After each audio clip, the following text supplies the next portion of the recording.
లూకా భక్తుడు రాసిన ఈ రెండు పుస్తకంలో ఒక్క పుస్తకంలో లూకా ఈ సువార్త ఉంది కదా, ఈ సువార్త పుస్తకంలో ఆయన యేసయ్యను పరిచయం చేశాడు. యేసయ్యను లోకరక్షకుడు అని చెప్పేసి పరిచయం చేశాడు కదా. మరి అపోస్తలుల కార్యంలో లూకా భక్తుడు ఏం చేశాడు తెలుసా? పరిశుద్ధాత్మను పరిచయం చేశాడు. అర్థమైందా? బాగా అర్థం చేసుకోండి. ప్రతి పుస్తకం వచ్చేసి ఒక విషయం స్ట్రాంగ్గా మాట్లాడుతుంది. లూకా సువార్త యేసయ్యను పరిచయం చేశాడు లోకరక్షకుడుగా, అలాగే అపోస్తలుల కార్యములో పరిశుద్ధాత్మను పరిచయం చేశాడు. తర్వాత ఈ పుస్తకం చూస్తే మొత్తం వచ్చేసి 28 అధ్యాయములు ఉంటుంది. 1 నుంచి 12 వరకు ఒక ఆయన కీలక పాత్ర వహిస్తాడు. 13 నుంచి 28 వరకు ఇంకో ఆయన కీలక పాత్ర వహిస్తాడు. మీకు తెలుసు ఎవరని? ఎవరు? 1 నుంచి 12 వరకు ఎవరు? 1 నుంచి 12 వరకు ఎవరు? పేతురు, పీటర్. 1 నుంచి 12 వరకు పేతురు కీలక పాత్ర వహిస్తాడు. 13 నుంచి 28 వరకు ఎవరు వహిస్తారు? పౌలు భక్తుడు చాలా కీలకమైన పాత్ర వహిస్తాడనమాట. ఈ పుస్తకంలో 4 థీములు ఉంటుంది. 4 విషయాలను ముందు పెట్టి లూకా భక్తుడు రాసి ఉంటాడు. మొదటిది, మీరు ఏమన్నా నోట్స్ వేసుకోవాలంటే నోట్స్ వేసుకోండి, లేకపోతే ప్రెజెంటేషన్ నా దగ్గర డిమాండ్ చేయండి, నేను పంపిస్తా. నేను అన్ని కంప్యూటర్లో స్టోర్ చేయడానికి కోసం ప్రెజెంటేషన్ ఫామ్లో నేను పెట్టేస్తున్నాను. 2 స్లైడ్లే, పెద్దగా ఏం లేదు, దాన్ని చూసి మనం తెలుసుకోవచ్చు. ఓకే, దీంట్లో 4 విషయాలు. ఒకటి వచ్చేసి ముందు ఈ అపోస్తలుల కార్యంలో మొదటి విషయం పరిశుద్ధాత్ముడి యొక్క ప్రభావితం. ఏంటి? పరిశుద్ధాత్ముడి యొక్క ప్రభావితం మొదటి పాయింట్. రెండవది వచ్చేసి స్వార్థ యొక్క ప్రాధాన్యత, gospel, importance of the gospel. First point వచ్చేసి the Holy Spirit God involvement. Second point వచ్చేసి సువార్త యొక్క ప్రాధాన్యత, ఇంపార్టెన్స్ ఆఫ్ గాస్పల్. మూడవది పాయింట్ వచ్చేసి ప్రార్థన యొక్క ఫలం, the fruit of the prayer. నాలుగవది పాయింట్ వచ్చేసి సంఘం ప్రారంభం. ఈ పుస్తకంలో లూకా భక్తుడు స్టార్ట్ చేసి ఉంటాడు. The starting of the church. ఈ 4 విషయాలు. మొదటి విషయం ఏంటి? పరిశుద్ధాత్ముడి యొక్క ప్రభావితం. రెండవది పాయింట్ ఏంటి? స్వార్థ యొక్క ప్రాధాన్యత గురించి ఇక్కడ మాట్లాడబడింది. మూడవది పాయింట్ ఏం చెప్పాం? ప్రార్థన యొక్క ఫలం. నాలుగవది సంఘముగా ప్రారంభం. ఈ 4 విషయాలు వచ్చేసి 28 అధ్యాయంలో లూకా భక్తుడు రాసింటాడు. ఇప్పుడు ఈరోజు మనం మాట్లాడబోయేది ఇప్పుడు మనం మాట్లాడింది ఒక చిన్న ఫౌండేషన్ లాగా, ఇంట్రొడక్షన్ లాగా పెట్టుకుంటే, ఈరోజు మనం మాట్లాడబోయేది ఒక భాగం వచ్చేసి మూలవచనం మనం చదివిందే, అపోస్తలుల కార్యములు 1:8. మరి దాన్ని ఎలా అర్థం చేసుకోవాలి అనేటప్పుడు సింపుల్గా చూస్తే అక్కడ ఏముంది? మీ పైన యేసయ్య మాట్లాడింది శిష్యుల దగ్గర, నేను వెళ్ళిన తర్వాత మీ పైన పరిశుద్ధాత్ముడు వస్తారు, ఆయన వచ్చిన తర్వాత మీకు శక్తిని పొందుతారు, శక్తి బలం వస్తుంది, ఆ తర్వాత మీరు యెరూషలేములోను యూదయ సమరియా ప్రాంతంలో బూదిగంతం వరకు నాకు మీరు సాక్షులుగా ఉంటారు అని ఉంది. అంతేనా?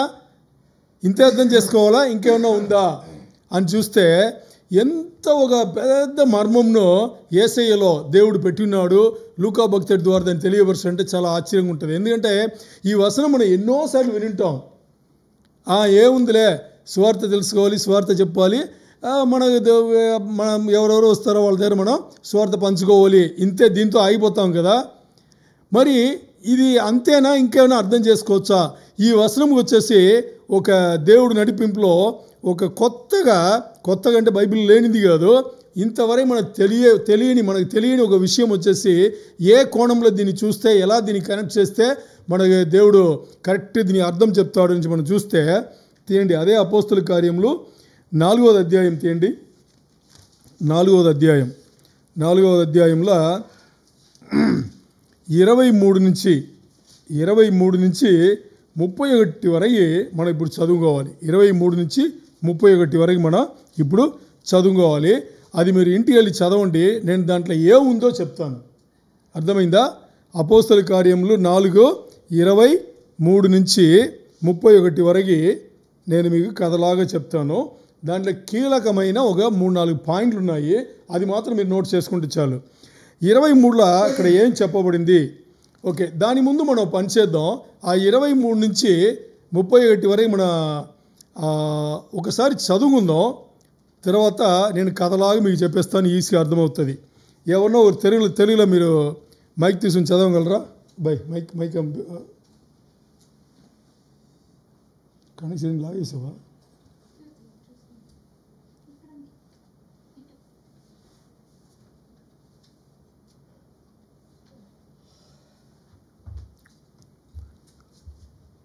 తెలుగులో చదవండి, కొంచెం ఆన్ చేసి. 23 నుంచి 31 వరకు అపోస్తల కార్యములు 4, 23 నుంచి 31. Acts 4th chapter 23 to 31 verses చదవండి. వారు విడుదల నుండి తమ సుజనుల వద్దకు వచ్చి ప్రధాన యాజకులను పెద్దలను తమతో చెప్పిన మాటలన్నింటినీ వారికి తెలిపిరి. వారు విని ఏకమనసుతో దేవునికి ఇట్లు బిగ్గరగా మొరపెట్టిరి. నాథా, నీవు ఆకాశమును భూమిని సముద్రమును వాటిలోని సమస్తమును కలుగజేసిన వాడవు. అన్ని జనులు ఎలా అల్లరి చేసిరి? ప్రజలెందుకు వ్యర్థమైన ఆలోచనలు పెట్టుకొనిరి? ప్రభువు మీదను ఆయన క్రీస్తు మీదను భూరాజులు లేచిరి, అధికారులను ఏకముగా కూడుకొనిరి అని నీవు పరిశుద్ధాత్మ ద్వారా మా తండ్రియు నీ సేవకుడినైన దావీదు నోట పలికించితివి. ఏవి జరగవలనని నీ హస్తమును నీ సంకల్పమును ముందు నిర్ణయించినో వాటినన్నిటినీ చేయుటికై నీవు అభిషేకించిన నీ పరిశుద్ధ సేవకుడైన యేసునకు విరోధముగా హేరోదును పొంతి పిలాతును అన్యజనులతోనూ ఇశ్రాయేలు ప్రజలతోనూ ఈ పట్టణమందు నిజముగా కూడుకొనిరి. ప్రభువా, ఈ సమయమునందు వారి బెదిరింపులు చూచి రోగాలను స్వస్థపరచుటకును నీ పరిశుద్ధ సేవకుడైన యేసునామము ద్వారా సూచక్రియలను మహత్కార్యములను చేయుటకును నీ చేయి చాయిచుండగా నీ దాసులు బహుధైర్యముగా నీ వాక్యమును బోధించినట్లు అనుగ్రహించుము. వారు ప్రార్థన చేయగానే వారు కూడి ఉన్న చోట కంపించెను. అప్పుడు వారందరూ పరిశుద్ధాత్మతో నిండిన వారే దేవుని వాక్యమును ధైర్యముగా బోధించిరి. ఆమేన్. ఆమేన్. మీకు ఇది కథలాగా మీరు ఇప్పుడు వినింటారు. ఇప్పుడు నేను ఇది మీకు అర్థం అవ్వాలంటే 2వ అధ్యాయం నుంచి కథ చెప్పాలి. ఎక్కడి నుంచి? 2వ అధ్యాయం నుంచి కథ చెప్పాలి. మీకు తెలిసిన కథనే వినండి ఒకసారి. వీళ్ళు పైగదికి వస్తారు. యేసయ్య వెళ్ళిపోగానే అక్కడి నుంచి యెరూషలేముకి వచ్చి పైగదిలో అందరూ ఉంటారు. పైగదిలో అందరూ ఉండేటప్పుడు ఏమవుతుందంటే పరిశుద్ధాత్ముడు పెంతెకోస్తు దినం వచ్చేసి పరిశుద్ధాత్ముడు వచ్చి ఆ రోజు ప్రభావితం చేసి ఏం చేస్తారు అంటే అక్కడ ఉండే వాళ్ళ పైన అగ్ని నాళికలాగా విభాగింపబడి వచ్చి అందరితో భాషలు మాట్లాడించి అది జరుగుతున్నప్పుడు ఉదయం 9 గంటలు వచ్చిన జనాలందరూ హేళన చేస్తే పేతురు లేచి నిలబడి మాట్లాడతారు, దేవుని వాక్యం మాట్లాడేటప్పుడు అక్కడ మనకు అర్థమవుతుంది ఒక 3000 మంది, దాని ముందే 120 మంది రక్షణ పొంది ఉంటారు. ఆ రోజు పీటర్ శర్మన్ పేతురు వర్తమానంలో 3000 మంది బాప్టిజం పొందుతారు. మరి దానికి నెక్స్ట్ డే అది అయిన తర్వాత అది మధ్యాహ్నం రూపంలో జరుగుతుంది. దానికి నెక్స్ట్ డే వీళ్ళు గుడి వెళ్తారు. ఎవరు? పేతురుని యోహాను ఇద్దరు గుడి వెళ్తారు. ఏంటంటే ప్రార్థన టైం కాబట్టి దానికి నెక్స్ట్ డే. ముందు రోజు బహుశా ఇలా అయి ఉండొచ్చు. 3000 మంది బాప్టిజం పొందారు కదా, ఆ బాప్టిజం ఇవ్వాలి కదా, 3000 మంది ఇవ్వాలంటే మధ్యాహ్నం ఫుల్ పట్టి ఉంటుంది కదా. సో నెక్స్ట్ డే వచ్చేసి వాళ్ళు గుడి వెళ్తారు. 9 గంటల పేతురుని యోహాను గుడి వెళ్తే మీకు కథ తెలుసు. ఇది 4వ అధ్యాయంలో వస్తుంది. ఒక కుంటివాడే కదా, కుంటివాడు అక్కడ ద గేట్ ఆఫ్ బ్యూటిఫుల్, ఆ గేట్ పేరేంటి? బ్యూటిఫుల్, గేట్ పేరే బ్యూటిఫుల్. అక్కడ కూర్చుని ఏం చేస్తాడంటే భిక్ష తీసుకుని అడుగుతుంటాడు. అప్పుడు పేతురును యోహాను చూసిన ఆ భిక్షవాడు వచ్చేసి ఏం చేస్తాడంటే ఏమన్నా వేయండి నుంచి అడిగితే అప్పుడు పేతురు ఆగుతాడు. పేతురు ఆగేటప్పుడు బైబిల్లో రాసి ఉంటుంది ఏమంటే ఆ భిక్షవాడు వచ్చేసి చూస్తాడంట నాకు ఏదో ఇవ్వబోతున్నారని చెప్పేసి. అప్పుడు పేతురు చెప్పింది మీకు అందరికీ గుర్తుంది. ఏం చెప్తాడు ఆయన? నా దగ్గర వెండి బంగారం ఏమీ లేదు, నేను ఏమి కలిగి ఉన్నానో దాన్ని నీకు ఇస్తాను అని చెప్పేసి లెగు ఉంటాడు. యేసయ్య నామంలో లెగు, నడు అంటాడు. అంతే, అయిపోయిందా? లేచి నడుస్తాడు. చెప్పిన దాన్ని మాత్రం ఆగకుండా ఆయన ఏం చేస్తాడంటే చేయి బట్టి లేపుతాడు. పేతురు ఇది చెప్పేసి కమాండ్ ఇచ్చేసి చేయి బట్టి లేపుతాడు అనమాట. అంటే దానికి అర్థం ఏంటంటే ప్రార్థన చేసేది మాత్రం కాదు, ఏం ప్రార్థన చేస్తామో దాన్ని మనం యాక్షన్లో పెట్టాలి. అది ఇంపార్టెంటా? చాలామంది ఏం చేస్తారంటే భోజనం చేసేటప్పుడు ప్రార్థన చేస్తారు. అందరూ అలాగే చేస్తారు. ఏం చేస్తారు తెలుసా? ప్రార్థన చేసి ఏం చేస్తారంటే నాకు ఇచ్చిన భోజనం అందరు ఇవి ప్రభు అని చెప్పేసి తినేస్తారు అంతే.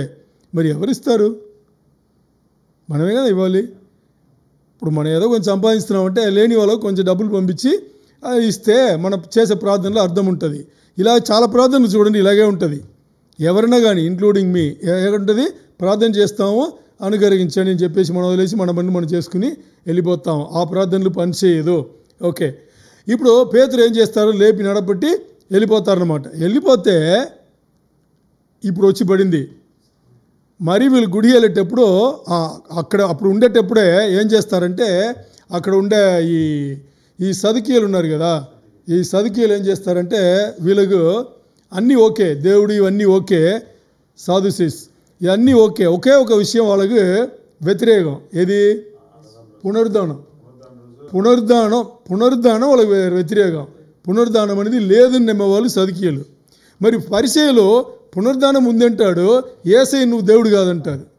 అర్థమైందా? అందుకని యేసయ్య అందరి సదుకీయులుగా పరిసయ్యులుగా అందరికీ కూడా వ్యతిరేకే. ఇప్పుడు చూడండి జరుగుతుంది. ఇది జరిగేటప్పుడు వచ్చేస్తారు అక్కడ ఉండే పెద్దలు అందరూ వచ్చేసి కాదు సాయంత్రం టైం ఏం చేస్తారంటే ఇద్దరిని అరెస్ట్ చేసి తీసి జైల్లో పెట్టేస్తారు ఆ రోజు. అర్థమైందా? అర్థమైందా? ఇద్దరిని జైల్లో పెడతారు. జైల్లో పెట్టేసి సాయంత్రం కాబట్టి ఇంకా ఆ రోజు చేయడానికి ఏమీ లేవు. మరి నెక్స్ట్ డే అందరు కలిసి ఏం చేస్తారంటే వాళ్ళను పిలిచి ఏం చేస్తారు? అందరూ విచారణ జరిగి పెద్దవాళ్ళు ఒక క్వశ్చన్ అడుగుతారు. ఏం క్వశ్చన్ అడుగుతారు కదా? మీరు ఏ శక్తిని వాడుతున్నారు, లేకపోతే ఎవరి పేరున మీరు ఈ పని చేస్తున్నారు? ఇదే క్వశ్చన్ అనమాట. ఈ ప్రశ్న అడిగితే అప్పుడు పేతురు ధైర్యం తెచ్చుకుంటాడు. ఇప్పుడు ధైర్యానికి కొదువేవి లేవు కదా. అక్కడ ముందు రోజే కదా పెంతెకోస్తు రోజు అన్ని పరిశుద్ధాత్మ రూపంలో వచ్చింది. సో ఇప్పుడు ఏమైంది? పేతురు ధైర్యం తెచ్చుకుని ముందు నిలబడి అందరిని అడ్రస్ చేస్తాడు. ఏమని అడ్రస్ చేస్తాడు? అందరు వినండి. మీరు ఎవరినైతే నిర్దోషిగా చేసి పొందు పిలాతు వదిలేద్దాం, తన పైన ఏం నేరం లేదని చెప్పినా కానీ మీరు ఒక అన్యాయస్తుడికి, ఒక మర్డర్కి వాడిని విడిపించండి, ఈయన మీరు సిలువ వేయండి అని అప్పగించారు కదా. అదే యేసునామంలో, నజరేయుడు అనే యేసునామంలో మేము ఈ పని చేస్తున్నాము అని చెప్పేసి అక్కడ ప్రకటన చేసేటప్పుడు అక్కడ వాళ్ళ పెద్దలందరూ అంటే ఆ రిలీజియస్ లీడర్ ఉన్నారు కదా, వీళ్ళందరూ వచ్చేసి ఏమి చేయలేకపోయి నుంచి ఉంటుంది అక్కడ వాక్యం మీరు చదివితే. ఎందుకు తెలుసా? ఎందుకంటే అక్కడ రుజువు కనబడుతుంది. కుంటివాడు లేచి నడుస్తున్నాడు. దాన్ని చూసిన జనాలు ఎంతమంది తెలుసు? దాదాపు ఎంతోమంది ఉన్నారు. ఎందుకంటే ఆ రోజు దాన్ని వినేసి బాప్టిజం పొందిన వాళ్ళు మాత్రం 5,000 మంది. 3,000 మంది మొదటి రోజు, తర్వాత రోజు 5,000 మంది. మొత్తానికి 36 గంటల్లో పేతురు చేసిన 2 వర్తమానంలో ఎంతమంది రక్షణ పొందారు? 8,120 మంది. 120 మంది ముందే ఉన్నారు. 3,000, ఇప్పుడు 5,000, 8,120 మంది మొత్తాన్ని రక్షణలో వచ్చారు. ఓకే, ఇప్పుడు ఇవన్నీ జరిగిందా? తర్వాత వీళ్ళు ఏం చేస్తారంటే రుజువు అక్కడ కనబడుతుంది కాబట్టి ఈ పెద్దవాళ్ళందరూ మీరు కాసేపు బయటికి పంపించేసి వీళ్ళందరూ డిస్కస్ చేసి ఏ నిర్ణయానికి వస్తారంటే ఇప్పుడు ఏం చేద్దాం, వాళ్ళు ఏం చేయలేము, జనాలు సపోర్ట్ అన్ని వాళ్ళ దగ్గర ఉంది, వాళ్ళు చేసిన దానికి రుజువు కూడా ఉంది, దీన్ని పెద్ద చేస్తే బాగోదు, వాళ్ళని బెదిరించి పంపించేద్దాం అని చెప్పేసి మరి పిలిచి బెదిరించి నువ్వు ఇంక మీద ఈ నామం పైన అంటే వాళ్ళకి యేసు అంటే వాళ్ళకి వ్యతిరేకత, సో ఈ నామం దీన్ని వాడి నువ్వు మీరు ఏ పనులు చేయకూడదు అని చెప్పి బెదిరించేటప్పుడు అక్కడ మీరు నేనుంటే ఏం చేస్తాం? అధికారులు కదా వాళ్ళ దగ్గర పవర్ ఉంది, సరే అని చెప్పేసి బయటికి వచ్చేస్తాం. ఒకవేళ బయటికి వచ్చిన తర్వాత నేను చేస్తా అని చెప్పేసి మనం ఏదో చేస్తుండొచ్చు, ఈ ఊర్లో మనం చేస్తున్నాం కదా, అలా చేస్తుండొచ్చు కదా. బట్ వాళ్ళు ఏం చెప్పారు తెలుసా? పేతురు అక్కడ అంత పెద్దలు అయినా కానీ మేమైతే ఈ పేర్లో ఇంకా ముందు బోధించకుండా, మాట్లాడకుండా, శక్తిని వాడకుండా, రోగుల్ని స్వస్థపరచకుండా ఉండలేము. మీరు మాట్లాడేది మనుషులు మీ మాట వినాలా, దేవుడి మాట వినాలా అని చెప్పేసి అక్కడ కూడా ఛాలెంజ్ చేసి పేతురు బయటికి వచ్చినవాడు. ఇదే పేతురు ఎలా ఉన్నాడు? పరిశుద్ధాత్ముడు రా ముందు పిరికివాడు. 3 సార్లు యేసయ్యను తెలియదని చెప్పిన వ్యక్తి పరిశుద్ధాత్మ రూపం రావడానికి రాగానే మారిపోయిన వ్యక్తి ఆయన. ఇప్పుడు ఇవన్నీ జరిగిన తర్వాత బెదిరించి పంపించారు కదా, పెద్దలు బెదిరించి పంపించారు కదా, లేదు మరీ బెదిరిస్తారు. పేదవాళ్ళు చెప్పినా కానీ మరీ బెదిరిస్తే అప్పుడు బయటికి వస్తారు. బయటికి వచ్చేటప్పుడు ఒకవేళ అక్కడ బయటకు వచ్చిన తర్వాత నేనైతే ఏం చేస్తాం, ఆ బెదిరింపుకు భయపడి ఉంటే బయట తల చూపించకూడదని చెప్పి బెదిరించి ఉంటారు. మనం ఏం చేస్తాం, ఇంట్లో పడుకుంటాం, 3-4 రోజులు 6 రోజులు పడుకుంటాం, లేదా ఊరు వదిలి వెళ్ళిపోయి ఎక్కడో ఉండేసి ఆ తర్వాత వస్తాం, భయం మనకి. మరి వీళ్ళు ఏం చేస్తారు తెలుసా, నేరుగా వాళ్ళ ఇంటికి వెళ్ళలా, నేరుగా వాళ్ళ ఇంటికి వాళ్ళు వెళ్ళలా. వాళ్ళు ఏం చేశారు, అదే 23 నుంచి ఇప్పుడు మనం చదువుకున్నాం. వాళ్ళు ఎక్కడికి వెళ్ళారట, వాళ్ళ స్వజనుల దగ్గర వెళ్ళారంట. తెలుగులో మీరు అదే చదివారు, స్వజనులు అంటే అప్పుడు అదే సంఘం. వాళ్ళు ఇలాంటి బెదిరింపు రాగానే వాళ్ళు వెళ్ళింది సంఘానికి. ఎక్కడికి వెళ్ళారు, ఆ టైం సంఘానికి వెళ్ళారు. సంఘ పెద్దలతో వాళ్ళు ఏం చేశారు, వాళ్ళకి జరిగింది, వాళ్ళని బెదిరింపింది అన్నీ చెప్పి 23లో అదే ఉంటుంది. ఏం చేశారు, సంఘ పెద్దలకు వెళ్ళి అన్నీ చెప్పి వాళ్ళు అన్నీ షేర్ చేసుకున్నారు అని ఉంటుంది 23లో. ఇప్పుడు ఆలోచన చేయండి, ఇప్పుడు మన సంఘం చాలా చిన్నది, 20-30 మందే, మన ఆన్లైన్లో అన్నీ కలిపి 30 మందే ఉన్నా కానీ మనం బాధలన్నీ మన సంఘంలో చెప్పుకుంటున్నామా? హలో, మాట్లాడుతున్నామా? వాక్యం చెప్తుంది, పేతురు యోగాన్ మామూలు వ్యక్తులు కాదు, వాళ్ళకు ఓ ఇబ్బంది అనగానే వాళ్ళు వచ్చి ఎక్కడ చెప్పారు, ముందు సంఘంలో చెప్పుకున్నారు. అంటే ఇక్కడ వాళ్ళు వాళ్ళ విషయంలో, సంఘం సంబంధించిన విషయంలో ఇవన్నీ వాళ్ళు వచ్చి ముందు వచ్చేది, వాళ్ళతో మాట్లాడేది ఎవరితో మాట్లాడుతున్నారు, సంఘ పెద్దల దగ్గరే మాట్లాడుతున్నారు. ఇక్కడ పాఠం అదే, మన కుటుంబం అనేది సపరేట్గా ఎవరు లేదు, నా కుటుంబం నీ కుటుంబం అని లేదు. సంఘం అనేది ఒక కుటుంబం. మనకి ఏదన్నా ఒక వ్యక్తి ఏదైనా కానీ సంఘంలో వచ్చి మాట్లాడాలి అనేది చాలా చాలా ఇంపార్టెంట్ ఇక్కడ, సరేనా? ఓకే, ఇప్పుడు ఈ ప్రతి వచనం కూడా ఆశ్చర్యకరంగా ఉంటుంది. వాళ్ళు వచ్చి చెప్పగానే నెక్స్ట్ చూస్తే ఏముంది తెలుసా, అందరూ ఒకటయ్యారంట. వీళ్ళిద్దరూ చెప్పగానే అందరూ ఒకటయ్యారు. ఏం చేశారంట, దేవుని వైపు చూశారు. చూడండి, మీరు ఆ వచనం చూడండి, మీరు చదివిన వచనంలే 23-24 మీరు చూస్తే అందరూ ఒకటయ్యి దేవుని వైపు వాళ్ళ స్వరములు ఎత్తేరి అని ఉంటుంది అక్కడ. వాళ్ళ స్వరములు ఎత్తి తర్వాత 25-26లో చూస్తే ఏముంది తెలుసా, వాళ్ళు దేవుని వైపు స్వరం ఎత్తి దేవుని వైపు పాడినట్టుగా, పాటలు పాడినట్టుగా, ప్రార్థన చేసినట్టుగా ఉంటుంది. ఈ 26లో చెప్పింది, 25-26లో చెప్పింది కీర్తనలు 2వ అధ్యాయం ఉండేది. దావీదు పలికిన మాటలను ఇక్కడ లూకా వచ్చేసి తీసి ఇక్కడ పెట్టాడనమాట. అంటే వాళ్ళు దావీదు వచ్చేసి శత్రువులు ఫుల్గా చుట్టి ఉండేటప్పుడు అప్పుడు దేవుడి దగ్గర ఏం మాట్లాడారంట, చూడండి నీ పని నేను చేస్తుంటే, నీ రాజ్యం నేను చేస్తుంటే శత్రువులను అడ్డగిస్తున్నారు అని చెప్పింది. దాన్ని అలాగే తీసుకొచ్చి ఇక్కడ పెట్టారు. ఇక్కడ కూడా అదే ఉంది. అంటే ఇప్పుడు పేతురును యోగాను ఎవరు పని చేశారు, దేవుని రాజ్యంలో దేవుని పని చేస్తే వాళ్ళకి వ్యతిరేకత వచ్చింది. మొత్తానికి సంఘంలో వచ్చి పెద్దల దగ్గర మాట్లాడుకుంటే అందరు కలిసి దేవుని వైపు చూస్తున్నారు, స్వరమెత్తుతున్నారు. ఏం చెప్తున్నారు, నీ పేరు చెప్పగానే మాకు వ్యతిరేకతలు కలుగుతుంది. ఏమంటున్నారు, నీ పేరు చెప్పగానే మాకు వ్యతిరేకతలు కలుగుతుంది. 27లో చూడండి, మొత్తం పట్టణం వచ్చేసి మాకు అగైన్స్ట్గా ఉంది.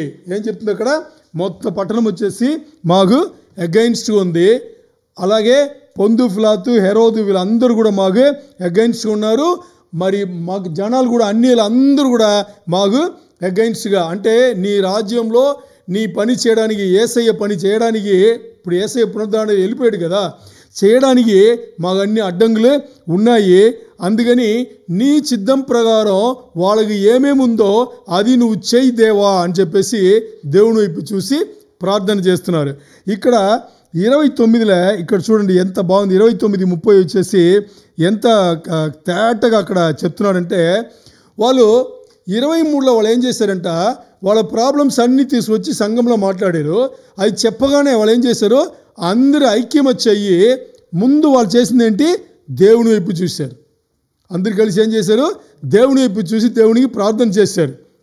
మరి 29-30 వచ్చేటప్పుడు ఏమడుగుతున్నారు తెలుసా, వీళ్ళందరూ శత్రువులు ఇంతమంది చుట్టూ ఉన్నా కానీ మాకు శక్తిని ఇవ్వండి అని అడుగుతున్నారు.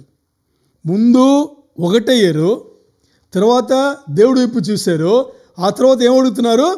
వీళ్ళు ఇంతమంది మాకు వ్యతిరేకంగా ఉన్నా, మొత్తం లోకమే మాకు వ్యతిరేకంగా ఉన్నా అని సైలెంట్ అవ్వాల. వాళ్ళు ఏమవ్వాలా? సైలెంట్ అవ్వాలా. వాళ్ళు ఏం చేస్తున్నారు? మాకు శక్తిని ఇవ్వు అంటున్నాడు. అక్కడ ఉండేవాళ్ళు ఎంతమంది? అపోస్తలుల నుంచి అనుకుంటే 12 మంది. ఈ 12 మందితో మరియమ్మ ఎప్పుడు ఉంటారు అంతే.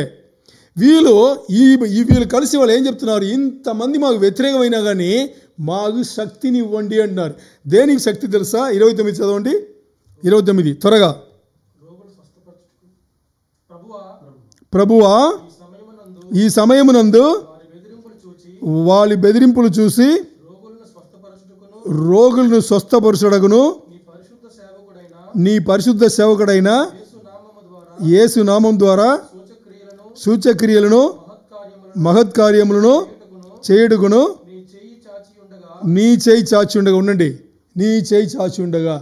ఇప్పుడు వాళ్ళు ఒక్క స్వస్థత పరిస్థితి అంటే ఒక్క స్వస్థత పరిస్థితి వచ్చిన దానికి ఇంత ప్రాబ్లం జరిగింది అంతేనా? తీసుకెళ్ళి జైల్లో పట్టడం, పిలవడం, బెదిరించడం ఇవన్నీ జరిగింది. మరి వాళ్ళు దేనికి అడుగుతున్నారు? దేనికి పూనుకున్నారు? ఆ పని చేయడానికి పూనుకున్నారు.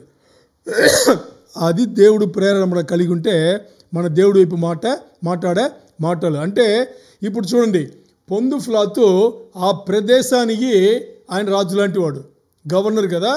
మరి అక్కడ చక్రవర్తి ఎవడున్నాడు? హేరోదు ఉన్నారు. వీళ్ళు వ్యతిరేకంగా ఉన్నారంట. మరి మామూలు జనం పబ్లిక్ ఉన్నారు కదా, వీళ్ళందరూ వ్యతిరేకం. మిగిలింది ఎవరు? మరి మిగిలింది ఎవరు? వీళ్ళే కదా, అపోస్తలు మాత్రమే. మరి ఎంత ధైర్యం తెచ్చుకుని అందరూ ఒకటయ్యి, ముందు ధైర్యం తెచ్చుకున్నారు, ఒకటయ్యారు, దేవుని వైపు చూశారు. ఇప్పుడు ఏమడుగుతున్నారు దేవుడి దగ్గర? ఇవన్నీ చేయడానికి మాకు శక్తినివ్వు. ఎవరి పేరులో? యేసయ్య పేరులో, యేసు నామంలో మేము చేయడానికి మాకు శక్తినివ్వు. భయం రాలే అక్కడ. ఎందుకంటే వాళ్ళ రూపంలో ఉండింది పరిశుద్ధాత్ముడు. వాళ్ళు నడిపించింది పరిశుద్ధాత్ముడు. వాళ్ళు ఎక్కడ నడిపించబడ్డారు? దేవుడి దగ్గర నడిపించబడ్డారు. అందుకని వాళ్ళకి భయం రాలే. వాళ్ళకి వచ్చింది ఏంటి? ధైర్యం వచ్చింది, నమ్మకం వచ్చిందంట. కాన్ఫిడెన్స్ వచ్చింది అక్కడ. సో వాళ్ళకి ధైర్యం వచ్చింది, నమ్మకం వచ్చింది. అందుకని వాళ్ళు ఒకటయ్యి దేవుని వైపు చూసి భయం బదులుగా ధైర్యంగా ప్రార్థన చేశారు. చేసిన తర్వాత ఏమైంది? 31 చదవండి. 31 వారు ప్రార్థన చేయగానే వారు కూడి ఉన్న చోటు కనిపించెను.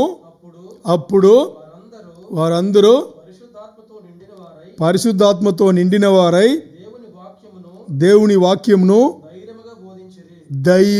ధైర్యముగా బోధించి ఏం చేశారంట?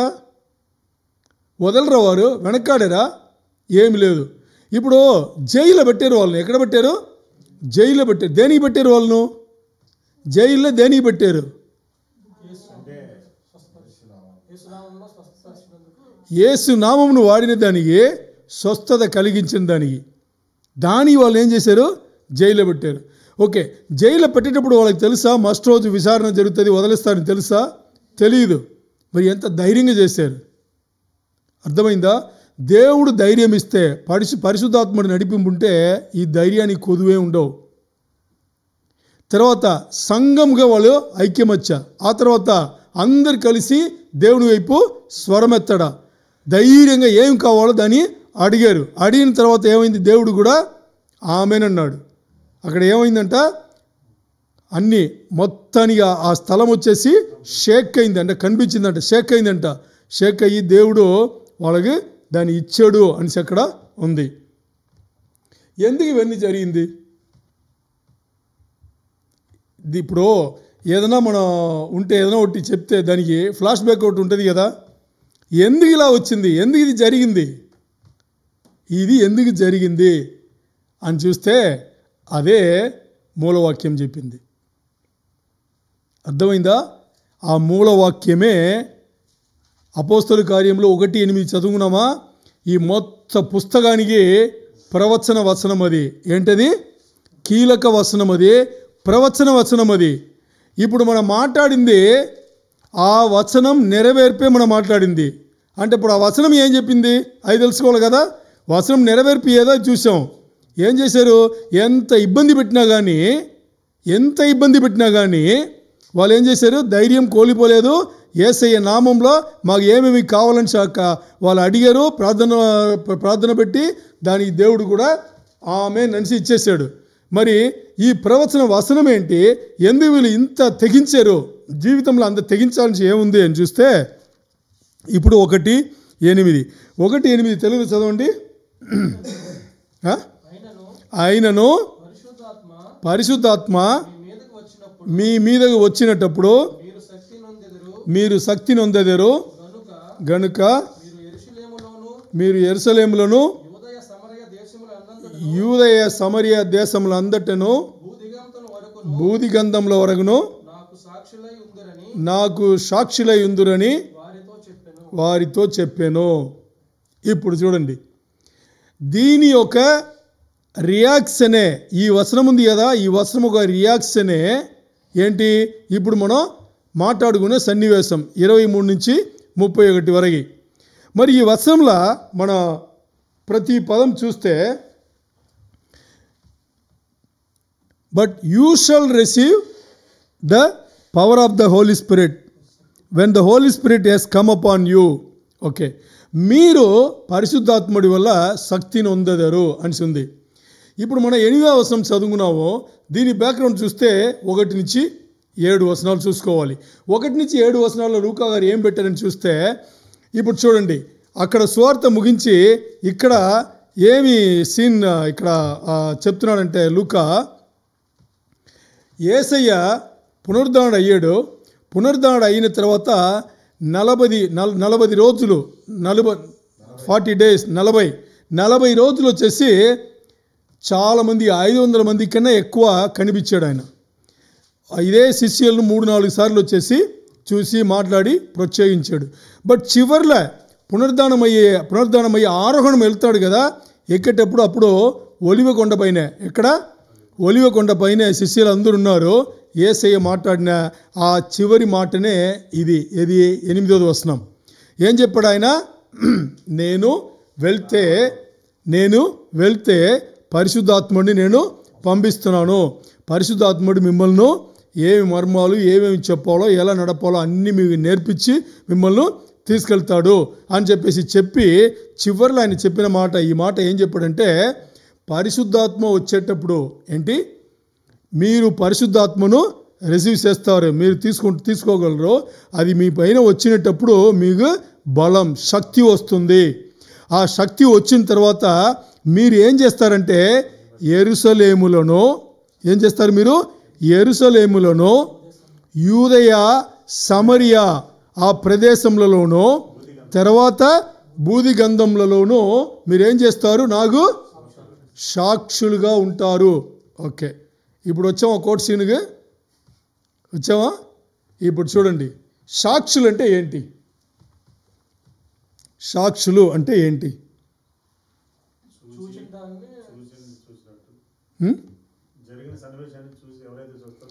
ఓకే, దాని ముందు పరిశుద్ధాత్ముడి గురించి కొంచెం మాట్లాడుకుందామా? పరిశుద్ధాత్ముడి గురించి, ఎందుకంటే ముందు ఆ వచనంలో ఏముంది? But you shall receive power when the Holy Spirit come upon you. అంటే పరిశుద్ధాత్ముడు మీ మీదకి వచ్చినప్పుడు మీకు శక్తి కలుగుతుంది, శక్తిని పొందుతారు అని ఉంది. ఇప్పుడు పరిశుద్ధాత్ముడిది ఎవరు?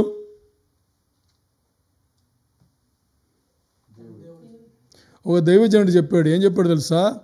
పరిశుద్ధాత్మని ఎవరన్నా వస్తుంది అని శక్తి కింద కానీ దెయ్యాలను మాట్లాడితే కానీ నాకు పిచ్చ కోపం వస్తుందని చెప్పాడు దైవజనుడు. ఎందుకు తెలుసా? పరిశుద్ధాత్ముడు దేవుడు. ఆయన ఒక వ్యక్తి, ఆయన ఒక దేవుడు. ఎలాంటి దేవుడు తెలుసా?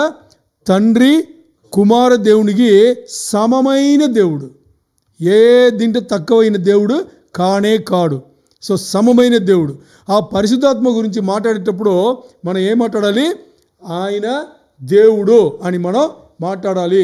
పరిశుద్ధాత్మ వచ్చింది తప్పైన పదం. పోల్సేది వాక్యం పోల్స్తుంది, అంటే సాదృశ్యంగా చెప్తారు కానీ నూనె రూపంగా లేకపోతే పావుర రూపంగా ఇలా సాదృశ్యంగా చెప్తాడు కానీ మరి పరిశుద్ధాత్ముడు దేవుడు. ఇప్పుడు యేసయ్యని ఎలాగ దేవదూత యెహోవా దూత అంటాం కదా, అలా యేసయ్య చెప్పినట్టుగా పరిశుద్ధాత్ముడు ఇలా వచ్చాడని చెప్తారు కానీ, వచ్చాడు అని చెప్తారు కానీ వచ్చింది నెవర్. ఎందుకంటే ఆయన దేవుడు. ఓకే, ఇప్పుడు పరిశుద్ధాత్ముడు ఎప్పుడు మన రూపంలో వస్తాడు మనకు బాగా తెలుసు. 2 సన్నివేశంలో రూపంలో వస్తాడు. ఒక్కసారి యేసయ్యను, యేసయ్యే మా దేవుడు, యేసయ్యే నా దేవుడు, యేసయ్యే నా సొంత రక్షకుడు, నాకు రక్షణ కలుగజేసింది యేసయ్య రక్తమే అని చెప్పేసి మన పాపక్షమాపణ అంటే మన పాపములని క్షమాపణ తీసుకుని యేసయ్యని ఎప్పుడు ప్రభుగా, యేసయ్యని ఎప్పుడు దేవుడిగా మనం అంగీకరిస్తామో ఆ క్షణం రూపంలో వచ్చేస్తాడు. ఇది ఒక్కసారి జరుగుతుంది. ఇది ఒక్కసారే జరుగుతుంది. రూపంలో నివాసంగా వచ్చేస్తాడు. అయిపోయిందా? ఓకే. మరి ఇక్కడ చెప్పిన వచనం వచ్చేసి పరిశుద్ధాత్ముడు మీ మీదిగా వచ్చేటప్పుడు మీరు శక్తిని పొందేరోన్స్ ఉంది. దానికి అర్థమైంది తెలుసా? ఇక్కడ రూపంలో ఎప్పుడు ఉండే పరిశుద్ధాత్ముడి గురించి మాట్లాడలా. అప్పుడప్పుడు దేవుని చిత్తం ప్రకారం ఆయన ఏదో పని మన ద్వారా పూనుకుంటాడు కదా, దానికోసం ఆయన ఏం చేస్తాడు?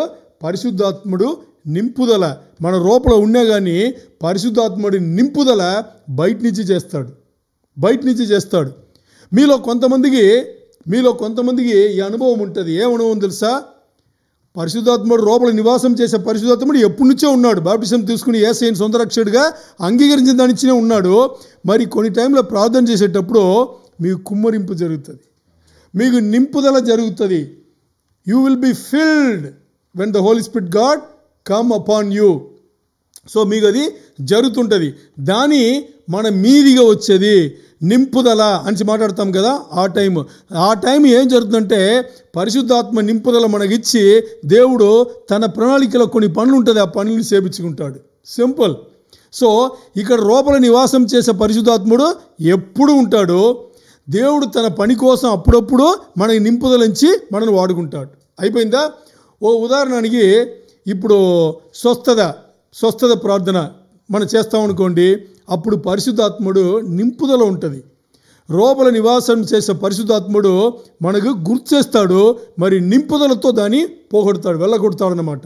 సో అది ఇప్పుడు రూపల పరిశుద్ధాత్మ దేవుడు మన రూపల నివాసం చేస్తున్నాడు అని చెప్పేసి మన రూపల ఉండే, మన మనసులో ఉండే మన సొంత ఆత్మ ఉంది కదా, మనిషి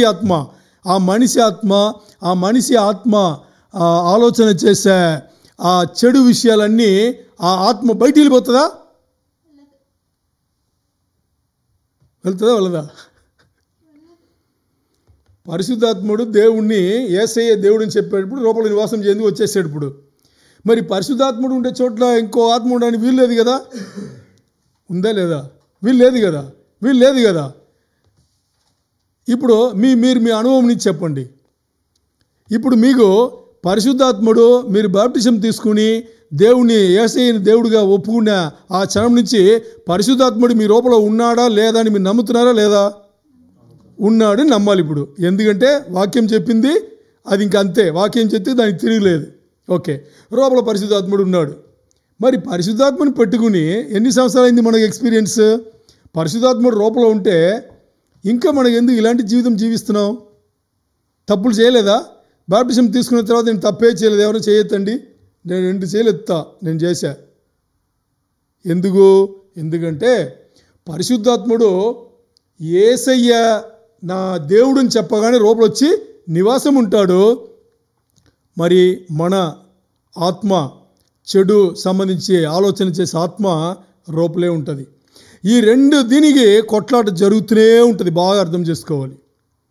మీకు ఉదాహరణ చెప్తా, మీ అనుభవం నుంచే మీరు తెలుసుకోవచ్చు. కొన్ని టైంలో కొన్ని పాపం సంబంధించిన విషయాలు మనకి తెలుసో తెలియకుండా మనం పూనుకునేటప్పుడు రూపల నుంచి ఒక కన్విక్షన్ వస్తుంది. ఏమొస్తుంది? రూపల నుంచి ఒక కన్విక్షన్ ఉంటుంది. వద్దు వద్దు వద్దు వద్దు వద్దు అనే కన్విక్షన్ అందరికీ ఉంటుంది. ఎందుకంటే అది పరిశుద్ధాత్ముడు మన రూపల నివాసం చేస్తున్నాడు. దీనికి రుజువు, అది ఎవిడెన్స్ అది. సో ఇక్కడ వద్దు వద్దు వద్దు అనే ఫీలింగ్ ఉంటుంది. మరి మనం ఏం చేస్తాం తెలుసా? దాన్ని ఏం చేస్తాం? దుఃఖపరుస్తాం. పౌలు భక్తుడు రాశారు, పరిశుద్ధాత్మను దుఃఖపరచొద్దు. ఏం చెప్పాడు? పరిశుద్ధాత్మను డోంట్ క్వెంచ్ అదో చెప్తారనమాట. గ్రీవ్, దుఃఖపరచొద్దని గ్రీవ్, పరిశుద్ధాత్మను దుఃఖపరచొద్దు అని చెప్పేసి పౌలు భక్తుడు రాస్తాడు. ఇలా జరిగిద్దిని ఆత్మను వచ్చేసి దుఃఖపరచడం. మరి ఇంకా ఒక పై మెట్టుకు వెళ్తాం. ఏం చేస్తాం తెలుసా? చెయ్యాలని పూనుకుంటాం. ఎందుకంటే మన సొంత తలం అన్నమాట. మన ఆత్మ అక్కడ డామినేట్ చేసి లేదు దీన్ని చేయాలి నేను చేసేస్తాం. చేస్తే దాన్ని ఏమవుతుంది తెలుసా? పరిశుద్ధాత్మను, మన రూపంలో ఉండే పరిశుద్ధాత్మను మనం ఆర్పివేయడం అన్నమాట. Stopping the Holy Spirit God Father తన ఇన్వాల్వ్మెంట్ నుంచి. అప్పుడు పరిశుద్ధాత్ముడు ఏడుస్తాడంట. ఏం చేస్తాడంట? ఏడుస్తాడు. అయ్యో నా కుమారుడు నా మాట వినట్లేదు, నేను మాట్లాడినా కూడా తనకి అర్థం కాలేదు, అంత గ్రహింపు లేని ఒక స్థాయి వెళ్ళిపోయాడు అని చెప్పేసి ఆయన అక్కడ చాలా బాధపడతాడంట. ఇది పరిశుద్ధాత్మ దేవుడు, మన రూపంలో నివాసం చేసే పరిశుద్ధాత్మ దేవుడు. ప్రతి ఒక్క విషయం మనం పూనుకున్నప్పుడు, ఎవరైనా విమోచన డెలివరెన్స్ ప్రేయర్ కానీ, స్వస్థత ప్రార్థన కానీ, ఇంకొక ఆశీర్వాద ప్రార్థన కానీ మనం చేసేటప్పుడు అప్పుడు మనకి నింపుదల వస్తుంది. ప్రవచనం చేసేటప్పుడు మనకి నింపుదల వస్తుంది. ప్రవచనం చేసేటప్పుడు, భాషల్లో మాట్లాడేటప్పుడు మనకి నింపుదల వస్తుంది. అర్థమైందా? మరి లోపల పరిశుద్ధాత్ముడు ఏం చేస్తాడు? ఎప్పుడు మనను మంచి దారిలో పెట్టాలనే, దేవుడి దారిలో పెట్టాలనే, యేసయ్యలో మనల్ని కట్టాలనే ఎప్పుడు చూస్తూనే ఉంటాడు. ఇది పరిశుద్ధాత్ముడి గురించి కొన్ని విషయాలన్నమాట. ఇప్పుడు కోట్ సీన్కి వద్దాం. కోట్ సీన్కి ముందు ఒక విషయం ఆడాలి.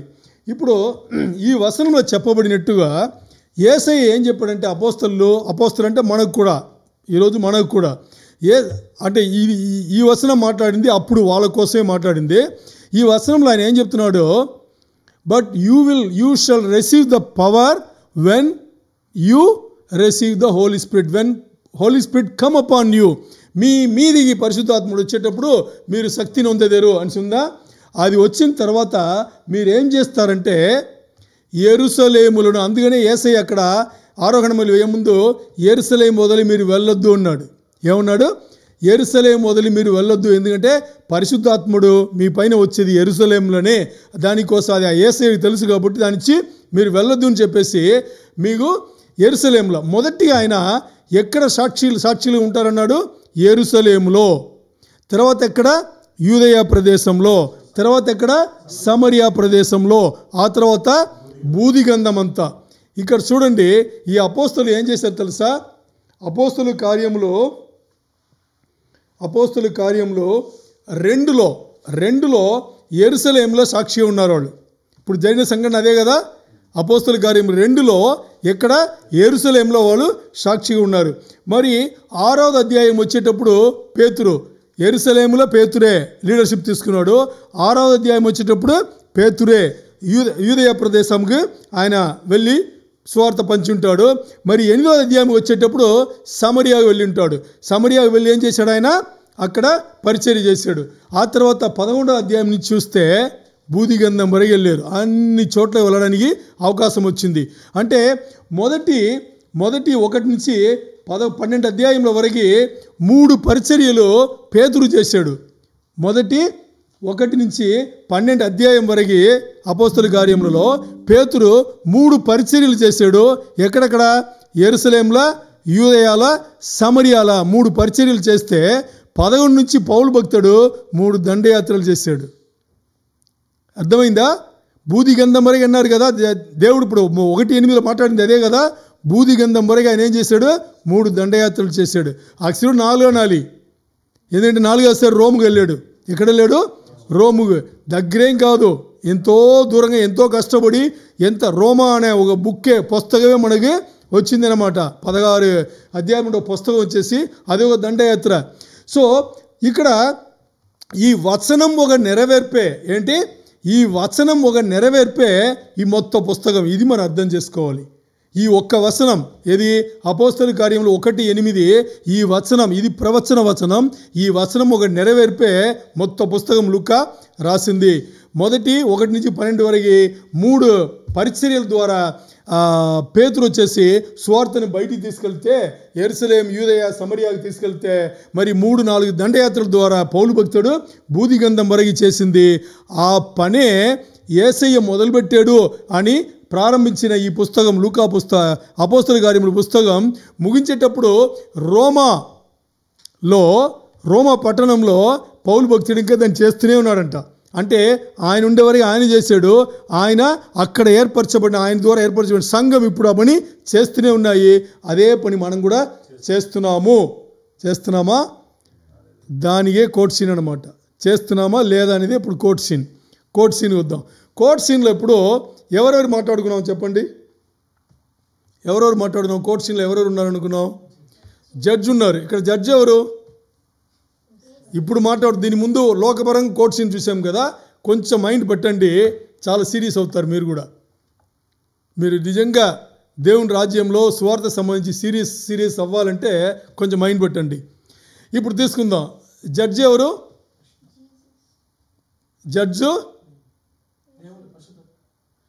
జడ్జి వచ్చేసి తండ్రి అయిన దేవుడు. అర్థమైందా? అర్థం చేసుకోండి. జడ్జి తండ్రి అయిన దేవుడు.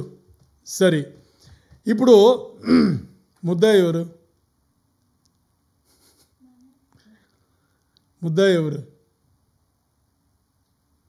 ఎవరిపైన నేరం మోపబడింది? జీసస్. ఎవరు? యేసయ్య ముద్దాయి ఉన్నాడు ఇక్కడ. సీరియస్ ఆలోచన చేసుకోండి. మీరు ఏదో ఇంతవరకు అలా నవ్వుతూ విన్నారు వర్తమానం. ఇది వర్తమానం వచ్చేసి నవ్వుతూ వినే వర్తమానం కాదు. అర్థమైందా? ఇప్పుడు అర్థమవుతుంది. తండ్రి అక్కడ న్యాయాధిపతిగా కూర్చున్నాడు. ఎవరిని ముద్దాయి బోన్లో ఎవరున్నారు? యేసయ్య ఉన్నారు. ఇప్పుడు ఈ ముద్దాయికి ఓ అడ్వకేట్, లాయర్ ఉంటాడు కదా. ఎవరు? పరిశుద్ధాత్ముడు అడ్వకేట్. ఇప్పుడు చూడండి, బైబిల్లో ఎన్నో చోట్ల పరిశుద్ధాత్ముడిని అడ్వకేట్ అని పెట్టి ఉంటారు, లాయర్ అని పెట్టి ఉంటాడు, కౌన్సిలర్ అని పెట్టి ఉంటాడు కదా. ఓకే, ఇప్పుడు చూడండి, న్యాయాధిపతి తీర్పు అంటే ఆర్గ్యుమెంట్ విని న్యాయం చేయడానికి రెడీగా ఉన్నాడు. ముద్దాయి ఏమో సైలెంట్గా బోన్లో ముద్దాయి మాట్లాడింది ఏం లేదు కదా. ముద్దాయిని మాట్లాడించారు. ముద్దాయి విచారణ చేస్తారు, దాంతో అయిపోయింది. అక్కడ ఆ పని జరిగిపోయింది. ముద్దాయి ఆ బోన్లో యేసయ్య నిలబడి ఉన్నారు. యేసయ్య పక్కన అడ్వకేట్ అయిన లాయర్ అయిన డిఫెన్స్ లాయర్ ఎవరున్నారు? పరిశుద్ధాత్ముడు రెడీ ఉన్నాడు. ఇంకా మిగిలిన వాళ్ళు ఎవరు? సాక్షులు మిగిలి ఉన్నారు, ఆడియన్స్ మిగిలి ఉన్నారు, ఇంకా అఫెన్స్ లాయర్ ఎవరున్నారంటే అఫెన్స్ లాయర్ ఉన్నారు. ఇంతేనాక ఓకే. ఇప్పుడు ఆడియన్స్ లోకం ఉంది, లోకం చూస్తుంది కదా. ఓకే, ఇప్పుడు ఇంకా అఫెన్స్ లాయర్ ఉన్నాడు. ఇక్కడ అఫెన్స్ లాయర్ రోలే లేదు. ఎందుకు రోల్ లేదంటే లోకం ఏం చెప్తుందంటే యేసు అంటే ఎవరు అడుగుతుందా లేదా? ఇప్పుడు కూడా అడుగుతుంది. ఎన్ని వేల సంవత్సరాల నుంచి అడుగుతుంది? 2000 సంవత్సరాల నుంచి. యేసయ్య పని ముగించుకున్న తర్వాత కూడా యేసయ్య ఎవరు? ఇంగ్లీష్ వాడి దేవుడు, అమెరికా వాడి దేవుడు, యేసయ్య ఎవడు? ఎందుకు యేసయ్యని మొక్కుతున్నారు? యేసయ్య ఎవరు ప్రశ్న ఉంటూనే ఉన్నాయి. ఇప్పుడు ముద్దాయి చేయాల్సిన పని చేసి ఆయన అక్కడ ఉన్నాడు. ఇప్పుడు ఎవరు నోరిప్పాలి? సాక్షులు. ఎవరది కదా? ఏం చెప్పాలి మనం? ఓకే, ఎందుకు సాక్షులు నోరిప్పాలి? లాయర్ ఉన్నాడు కదా, అడ్వకేట్ ఉన్నాడు కదా, పరిశుద్ధాత్ముడు అడ్వకేట్ ఉన్నాడు కదా. అడ్వకేట్కి తెలీదా? మరి ఇక్కడ వచ్చిన పని ఏం తెలుసా? ఈవెన్ లోకంలో ఉండే కోర్టులో కూడా వచ్చిన పని, సాక్షులను తయారు చేసే పని ఎవరిది? అడ్వకేట్ది. ముద్దాయి దగ్గర విచారణ చేసి దాని తగ్గట్టు సాక్షులను రెడీ చేసి నువ్వు కోర్టులల్లి ఇది మాట్లాడు అని చెప్పడం వరకు డిఫెన్స్ లాయర్ ఒక బాధ్యత కదా. మరి కోర్టు నిలబడి మాట్లాడాల్సింది ఎవరు? సాక్షులే. సాక్షులు అక్కడ మాట్లాడితేనే లోకముకి తెలుసు, జడ్జికి తెలుసు. అప్పుడు ఈ సాక్షి నోరిప్పితే అడ్వకేట్ ఏం చేస్తాడు? దాన్ని విని జడ్జి దగ్గర దాన్ని ఏం చేస్తాడు? వాదించి దాన్ని ఒప్పిస్తాడు. ఏమని? ఇది సాక్షులు, దీనికి రుజువు ఇది. మీరు ఇప్పుడు ఈ కేసును రద్దు చేయండి. యేసయ్య ముద్దాయి ఉన్నాడు, యేసయ్యే దేవుడు, యేసయ్యే రక్షకుడు, యేసయ్య ఈ లోకాన్ని రక్షించడానికి వచ్చిన రక్షకుడు అనేది మీరు తీర్పు ఇవ్వండి అని చెప్పేది ఎవరు చెప్తారు?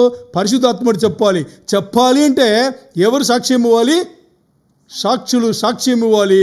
ఆ సాక్షుల స్థానంలో ఎవరున్నామో మనని పెట్టాడు దేవుడు. ఆ పనే లూకా 1వ అధ్యాయంలో 1వ వచనంలో అపోస్తలుల కార్యంలో యేసయ్య ప్రారంభించిన ఆ పని అని పెట్టి రోమ్లో పౌలు భక్తులు వచ్చేసి చేస్తూనే ఉన్నాడు అని చెప్పేసి అక్కడ రాయబడింది. మరి ఆ సాక్షి మనం ఏమి ఇవ్వాలంటే మన జీవితంలో మన దేవుడు ఏమై ఉన్నాడో, దేవుడు మనకి ఏమైనాడో, ఏమేమి చేసి ఉన్నాడో అది మన నోరు ఇప్పితేనే లోకముకి తెలుసు. లోకం అప్పుడు అవును యేసయ్య నిర్దోషి అని చెప్తే అప్పుడు అక్కడ న్యాయాధిపతి రాస్తాడు యేసయ్య రక్షకుడు, ఆయన చేసిన పని 2000 సంవత్సరం ముందు శిలువ కార్యంలో ఆయన చేసిన పని వచ్చేసి సరైన పని.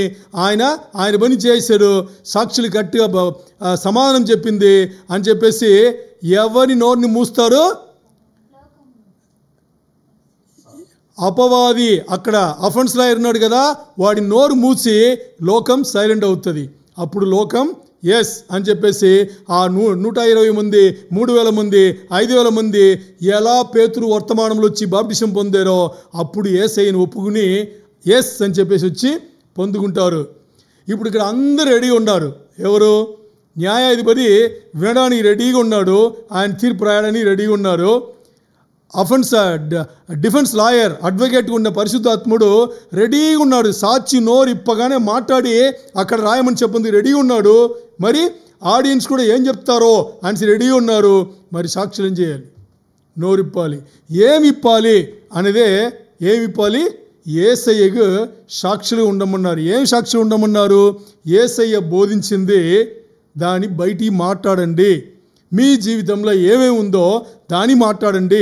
మాట్లాడేటప్పుడు మీ జీవితంలో నన్ను చూస్తారు. వాళ్ళు ఎవరిని చూస్తారు? యేసయ్యను చూస్తారు. అప్పుడు యేసయ్య ఏంటో అర్థమవుతుంది. యేసయ్య దేనికోసం వచ్చాడు, యేసయ్య దేనికోసం ప్రాణం పెట్టాడు, యేసయ్య శిలువ కార్యం ఎందుకు చేశాడు, 3వ రోజు యేసయ్య చేసిన పనిని మెచ్చుకుని తండ్రి అయిన దేవుడు పరిశుద్ధాత్ముడి సహవాసంతో ఎందుకు పునరుద్ధరణ చేశాడు, మరి 40 దినం వచ్చేసి ఎందుకు ఆరోహణమయ్యి ఈరోజు దేవుడు అక్కడ యేసయ్య కూర్చుని దేవుడితో ఏమి చేస్తున్నాడు మన కోసం, ఇవన్నీ ఎవరు చెప్పాలి? ఎవరికి తెలుసు? సాక్షులకు మాత్రమే తెలుసు. సాక్షులైన మనకు మాత్రమే తెలుసు. సో మన బాధ్యత మన గుర్తెరిగి ఉంటే మిగతా అందరు రెడీగా ఉన్నారు పనిచేయడానికి. మనం ఒక్కరే డిలే చేస్తున్నాం. ఈ డిలే వల్ల అపవాది జీవిత కాలమును పెంచుతూనే ఉన్నాం. అపవాది ఆడుకుంటున్నాడు, సంతోషిస్తున్నాడు. ఇవన్నిటికీ ఒక ఫుల్ స్టాప్ పెట్టాలంటే మనం చేయాల్సిన పని ఒకే ఒక పని, నోరిప్పి దేవుడు యేసయ్య ఏమై ఉన్నాడో, యేసయ్య మన జీవితంలో ఏమి చేసి ఉన్నాడో ఈ విషయాలు, మనకు జరిగిన విషయాలు మాట్లాడితే చాలు. లోకం తెలుసుకుంటుంది. తీర్పు సరిగ్గా రావడానికి అవకాశం ఉంది, త్వరగా రావడానికి కూడా అవకాశం ఉంది.